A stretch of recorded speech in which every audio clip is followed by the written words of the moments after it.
Hi everyone, we are ready to set our sleeves into our dress. Okay, so let's take a look at our sleeve first. You have the underarm seam sewn and pressed open. There are a few important markings on your sleeve cap, which is this curved part here. You should have a single notch in the front. This matches up to the single notch on your bodice front armhole. There's always a double set of notches on the back of the sleeve, which matches up to the back bodice armhole. And then the next thing you really need is a mark at the top. I always put a notch right here. This matches up to your shoulder seam. Okay, on this pattern, the marking is a large circle. So you can either transfer that large circle or you can just do a little snip with your scissors like I did here.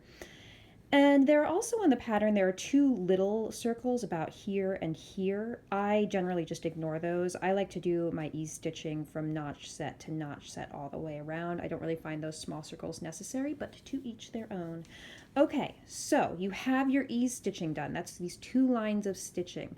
They should be at a long stitch length, like 4 to 5 millimeters, and you should have one at 1/2 inch seam allowance and then one at 1/4 inch seam allowance. You've got 2 rows.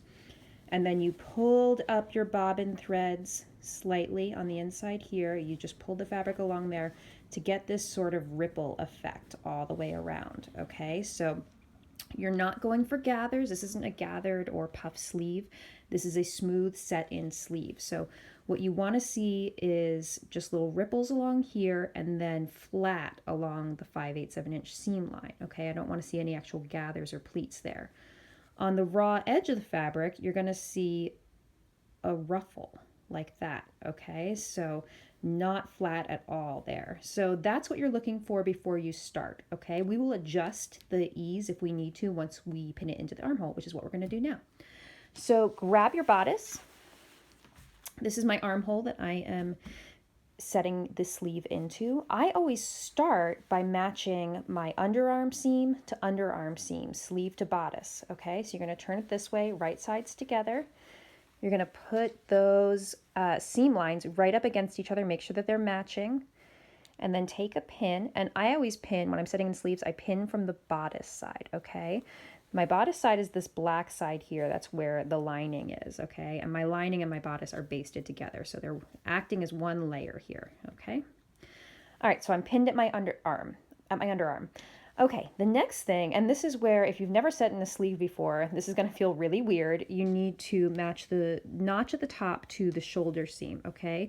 But it needs to be right sides together. So you're going to flip the bodice out like that so that they're right sides together. Make sure that your notch or your large circle is matching the seam at the shoulder and put a pin on the bodice side like that, okay? Now we're going to go around each side. We're going to start by matching our notch points, okay? So I'm on the back now, I know, because I have those double notches. Always have a double notch on the back, single notch on the front, okay?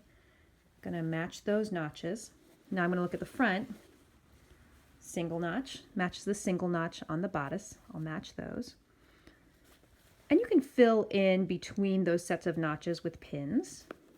One there, one there.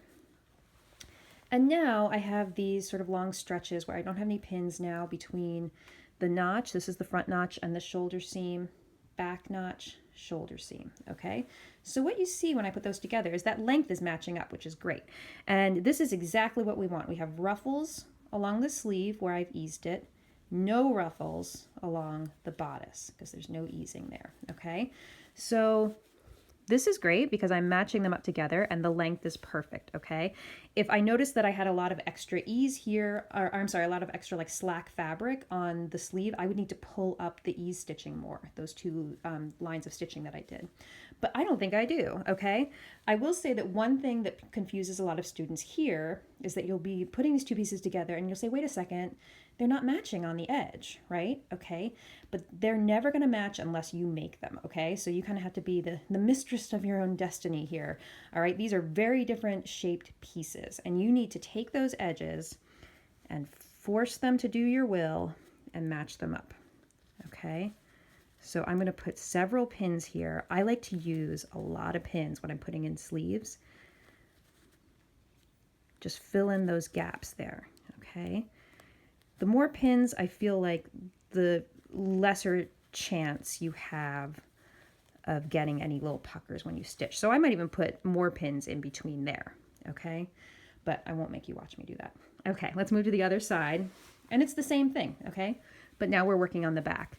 I'm gonna make sure that the length of those two pieces matches, and they do. Hurrah. If yours don't, if you have too many gathers, you'll need to take some out. If you don't have enough ease pulled up, you will need to pull up a little more ease on the sleeve, okay? So it's all about adjusting, if you need to, the sleeve ease.